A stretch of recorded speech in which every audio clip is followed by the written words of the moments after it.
Vous êtes mes amis si vous faites ce que je vous commande. Jean 15, 14. Quel privilège et quel honneur d'être ses amis. Imaginez le Seigneur venant vers vous pour vous parler. Nous devons d'abord être testés et éprouvés pour être dignes de ce privilège. Dans Genèse 18, 19, le Seigneur déclare « Je sais qu'il transmettra mes commandements à ses enfants et à sa maison après lui. » Ainsi le Seigneur avait observé Abraham et sa maison constamment, comment il donnait fidèlement le message de Dieu à toute sa famille. Toute famille devrait avoir le culte familial régulièrement. Si nous enseignons régulièrement et fidèlement la parole de Dieu à nos enfants, nous deviendrons nous aussi les amis de Dieu, et ce qui est caché pour les anges nous sera révélé. Lorsque Dieu annonça à Abraham les événements à venir, Abraham intercéda pour les hommes de Sodome et de Gomorrhe. Il obtint de la hardiesse comme l'ami de Dieu.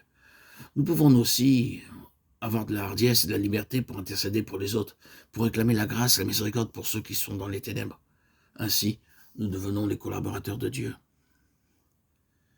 Le Seigneur n'avait aucun désir de partager son secret avec Lot, parce que Lot l'avait blessé en préférant demeurer près de Sodome et de Gomorrhe.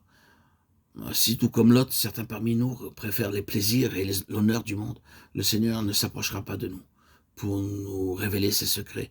Prenons garde que les choses de ce monde ne prennent le dessus sur les promesses de Dieu. Mais que dit l'Écriture ? Chasse l'esclave et son fils, car le fils de l'esclave n'héritera pas avec le fils de la femme libre. Galates 4, 30. Lorsque Sarah vit qu'Ishmaël se moquait d'Isaac, elle dit à Abraham, « Chasse cette servante et son fils, car le fils de cette servante n'héritera pas avec mon fils, avec Isaac. » Genèse 21, 10. Ceci affecta Abraham. À l'entendu de ces paroles, Abraham fut blessé à cause de son affection naturelle pour Ishmaël.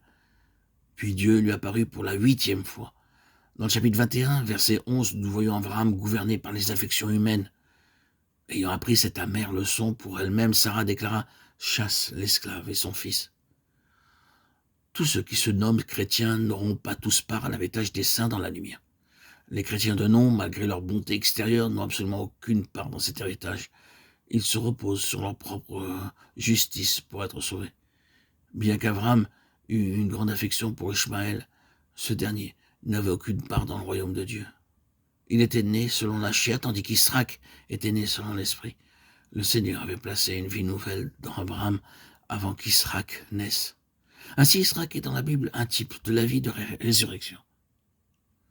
À moins que nous ne recevions pas l'expérience de la puissance de la résurrection, nous n'avons aucune part dans le royaume de Dieu. Frères et sœurs en Christ, bien-aimés, chers amis, auditeurs, auditrices, assurez-vous du groupe auquel vous appartenez, soit Ishmaël, soit Isaac.